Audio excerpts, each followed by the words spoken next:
In 2025, the United States is still open for business, but the world isn't lining up like it used to. Some nations are cautiously returning, others are quietly stepping back. This isn't a protest. There are no boycotts, no bans, just a shift. Subtle, silent, and powerful. A shift in how the world feels about visiting America. From longtime allies to cultural fans, countries across the globe are weighing the same question. Is it still worth it? Safety, trust, values. These are now as important as price and visa access. In this video, we explore 7 countries that reveal the new reality of international travel to the US, where numbers may rise but meaning is slipping. Because tourism isn't just about crossing borders, it's about how welcome you feel when you land. Number 1, Canada. For decades, the US-Canada border has been the world's most traveled friendship line. Families crossed for shopping, sports, and summer getaways. Cities like Buffalo, Seattle, and Detroit thrived on cross-border flow. It wasn't just tourism, it was habit. It was normal. But in 2025, that normal has quietly fractured. According to Canadian travel data, land crossings are down 35%, and air travel to the US has dropped by 20% compared to pre-2020 norms, and the reasons go far beyond passport checks. It's about how Canadians feel, about the tone, the politics, and the treatment. The shift started subtly: tariff threats, border slowdowns, news cycles filled with American division. But over time, Canadians stopped asking, "Where should we go in the US?" and started asking, "Why go at all?" Social media is filled with quiet withdrawals, canceled Florida trips, ski weekends in Banff instead of Vermont. Maybe we'll try Portugal this year. One Vancouver teacher posted, "We used to road trip to Seattle every long weekend. Now it just feels tense." Even Canadian airlines are pivoting. Air Canada has cut frequencies to second-tier US cities, adding new routes to Lisbon, Tokyo, and Cancun instead. Travel agents in Toronto say US trip inquiries are down sharply, especially among younger and millennial travelers. They cite gun violence headlines, border encounters that feel less friendly, and an emotional vibe that says, "You're welcome, but be careful." It's not protest, it's protection, psychological and cultural. And it's not just tourism. US brand engagement in Canada is cooling. Retail foot traffic is down. Business travelers are shifting meetings to Vancouver, Montreal, even London. The emotional tone? Disappointment, not outrage. Canadians haven't turned against the US. They've just stopped rushing toward it. They still visit, but with caution, not curiosity. Because when your closest neighbor stops showing up, it's not about a wall, it's about what it feels like on the other side. Number 2, Germany. Germany and the United States share a long, complex history: military cooperation, business ties, educational exchanges. But in 2025, for many Germans, that relationship feels increasingly one-sided. Recent tourism data shows a 23% increase in German arrivals to the US in April, suggesting a post-pandemic rebound, but that number hides something deeper. Just 1 month earlier, in March, arrivals had plummeted by 36% after multiple incidents at US airports where German travelers were detained, interrogated, and in some cases deported without clear explanation. The public backlash in Germany was swift and unusually sharp. National outlets like Der Spiegel and Tagesschau ran exposés featuring students, researchers, even retirees who were held in secondary screening for hours, had their phones searched, and were denied entry with no charges filed. One 22-year-old music student headed to a jazz residency in Chicago was sent home after border agents questioned her social media and emails. "I wasn't treated like a guest," she told reporters. "I was treated like a warning." The German Foreign Office responded with a formal travel advisory, warning citizens of enhanced border procedures and digital privacy intrusions. That advisory, unprecedented between allies, hit harder than any single headline. Suddenly, the US didn't feel exciting. It felt unpredictable. And that shift is showing up everywhere. German corporate travel is slowing. University partnerships are cooling. Tourism boards are pushing Europe-first itineraries, trips that offer the cultural depth of the US, without the psychological stress. Even brands are feeling it. Tesla's Berlin factory, once a symbol of US-German innovation, now faces local boycotts. A recent survey showed 94% of Germans prefer buying European-made EVs over American ones. This isn't anti-Americanism, it's disillusionment, not loud, but widespread. Because when a trusted partner starts treating you like a risk, not a guest, even the most loyal visitors start changing their plans. The door to America isn't closed for Germans, but the feeling behind it is. Number 3, France. France and the United States have always had a passionate, if complicated, relationship. From jazz in Paris to French cinema in New York, the cultural exchange once felt electric, driven by admiration, curiosity, even rivalry. But in 2025, that current is fading. Recent data shows French arrivals to the U.S. fell by 12.2% in April, and business travel dropped 13.6%. But beyond the numbers, there's something harder to quantify. Indifference. Not anger, not outrage. Just a subtle, collective shrug. French bookstores report declining sales of U.S. travel guides. Air France has scaled back non-essential U.S. routes. And online forums show travelers increasingly choosing Spain, Portugal, and Canada instead of Miami, Los Angeles, or New York. One Parisian creative director summed it up. The U.S. used to feel essential. Now it just feels exhausting. That exhaustion is emotional and generational. For older travelers, there's still nostalgia. But for millennials and Gen Z, the U.S. feels chaotic, politicized, and fundamentally different from the values they now prioritize: safety, simplicity, and self-awareness. They've seen too many headlines, too many school shootings, too much culture war content bleeding into daily life. It's not that they fear America, they just no longer aspire to experience it. There's also growing frustration with entry procedures. French citizens report longer customs lines, phone inspections, intense border interviews, even with proper documents. Travel no longer feels like discovery, it feels like a test. As a result, France's tourism to the U.S. isn't collapsing, it's quietly dissolving, slow, steady, and hard to reverse. And the emotional gap is widening. American flags have quietly disappeared from backpacks. French influencers now post from Tokyo and Lisbon, not Times Square. Even in language, there's been a shift. U.S. culture isn't described as cool anymore. It's called compliqué, complicated, because when the excitement of visiting turns into the burden of explaining why you went, most people just don't. France didn't fall out of love with America. It just stopped needing it. Number 4, United Kingdom. For generations, the special relationship between the UK and the US wasn't just a political phrase. It lived in music, movies, fashion, food. British tourists made pilgrimages to New York, Disney World, and Route 66. The two countries spoke the same language, literally and culturally. But in 2025, that relationship feels complicated. Tourism numbers show leisure travel from the UK to the US is up 20.7%, a rebound fueled by long postponed vacations. But beneath that surface, something has shifted.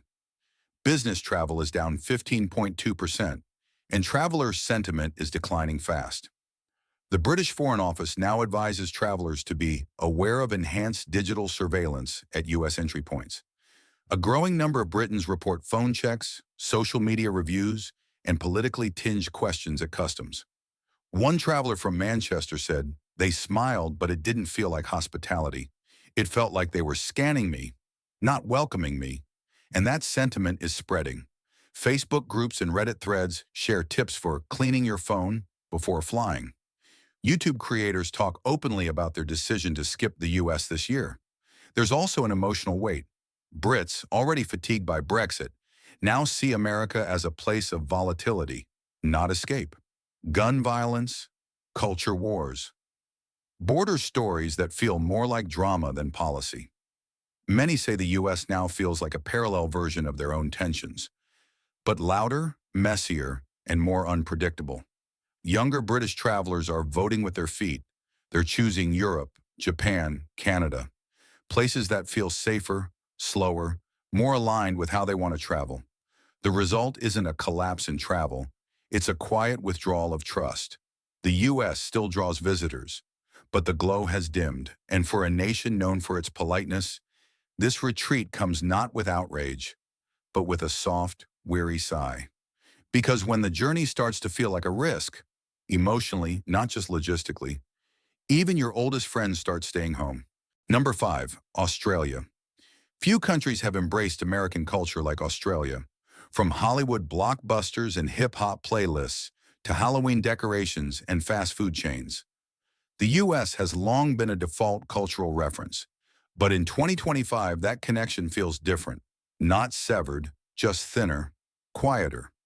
Tourism numbers tell a mixed story. April saw only a 1% increase in Australian travel to the U.S., despite relaxed visa conditions and promotional airfare. Meanwhile, booking agencies like Flight Center report a 16% drop in overall demand for U.S. destinations, especially among young travelers and families. The cause? A slow, simmering discomfort. For many Australians, the U.S. has gone from aspirational to unpredictable. The Australian Department of Foreign Affairs now includes specific warnings for LGBTQ+ travelers, urging discretion with digital devices and dating apps at the border. Stories circulate of phones being searched, private messages examined, and travelers being asked about social causes or protest history. One Sydney-based photographer shared, "I still want to visit the U.S., but now I have to ask myself, is it worth the stress?" This tension is most visible in where people go instead. Trips to Japan, New Zealand, Italy, and Canada are all up. Destinations viewed as exciting without feeling confrontational. Australia isn't angry at America. It's just tired of explaining it. Parents worry about school shootings. LGBTQ+ travelers worry about their safety. Business travelers say the visa line feels longer, and so does the emotional distance. And while Americans still dominate Aussie streaming charts and sneaker stores, the desire to physically be there, in the U.S., is fading. Younger Australians increasingly describe the U.S. as too full-on, a phrase that says everything without needing to say much at all. This isn't protest, it's polite avoidance. Because in Australian culture, when something no longer feels right, you don't make a scene. You just stop showing up. And that's exactly what's happening. The friendship still exists, but the frequency of the visit, that's the part that's quietly changing. Number 6, Denmark. Denmark has never had a dramatic relationship with the United States. No protests in the streets, no embassies under siege, just decades of easy alignment through NATO, culture, and shared democratic values. But in 2025, that quiet friendship is cooling. Tourism numbers are confusing at first glance. April saw a 10% rise in Danish travel to the U.S., following a massive 34% drop in March. Business travel, however, tells a clearer story, down 29% year over year, with major firms citing policy friction and perceived instability. So what changed? The shift began in late 2024, when reports emerged that U.S. intelligence had been monitoring digital activity related to Greenland's independence movement without notifying the Danish government. In Denmark, that wasn't just a political story, it was personal. Greenland isn't just territory, it's identity. And for many Danes, the idea that a trusted ally would spy on their internal dialogue hit harder than any diplomatic misstep. The Danish press responded quickly. So did the public. Within weeks, travel agencies saw a drop in U.S.-bound inquiries. Influencers pivoted content toward Iceland, France, and Canada. And quiet boycotts of American brands, from fashion to tech, began trending under the radar. But this shift isn't loud. In Denmark, disapproval is rarely dramatic. It's expressed through behavior. People didn't rally. They just stopped recommending the U.S. as a destination. A 35-year-old Copenhagen designer said it plainly. "I admire a lot about America, but right now I don't trust it to welcome me." Stories of phone inspections, intense airport interviews, and political profiling are shared in group chats, not front pages. The result? A new kind of caution. Denmark hasn't broken up with America, but it's begun treating the relationship as conditional. Respect has been replaced with restraint. Excitement has given way to calculation. Because when a friendly nation feels like it's listening through the door, you don't knock louder, you quietly walk away. Number 7. Japan. For decades, the United States held a unique space in the Japanese imagination. Route 66, Broadway, Ivy League campuses. Visiting America was once a marker of aspiration and admiration. But in 2025, that feeling has grown quieter, more polite, more careful. Tourism numbers show Japanese travelers are returning, especially for business and education. Flight bookings are stable, student exchanges are slowly rebounding, and familiar destinations like Honolulu, Los Angeles, and Seattle remain popular. But beyond the data, there's a change in tone. According to a national survey conducted by NHK, 64% of Japanese citizens now express unease about traveling to the U.S., citing cultural tension, gun violence, and fear of racial profiling, particularly for Asian travelers. It's not anger, it's calculation. One Tokyo executive explained, "I go for work. I avoid unnecessary risks, and I don't extend my stay." Japanese consulates have begun quietly advising travelers to avoid large gatherings, stay aware of political protests, and limit digital exposure at the border. There's growing concern about phone inspections, social media checks, and customs questions that feel less like formality and more like filtering. Younger Japanese travelers are shifting focus. They're choosing Seoul, Taipei, and Paris, destinations that feel exciting without feeling tense. In online travel forums, there's a distinct pattern. America remains respected, but no longer romanticized. Even in pop culture, the tone has changed. The U.S. is now viewed as unpredictable, still influential, but increasingly unstable. And in Japanese culture, where order, consistency, and harmony are prized, instability creates distance. This isn't a rejection. Japan still values its alliance with America, still does business, still shares culture. But emotionally, the warmth is gone. And when warmth disappears in Japan, the response is never loud. It's silent, structured, and enduring. Because when a destination becomes a risk, even a small one, many Japanese simply take a different route. No conflict, no drama, just a quiet redirection of trust. And that's the shift. Slow, subtle, but undeniable.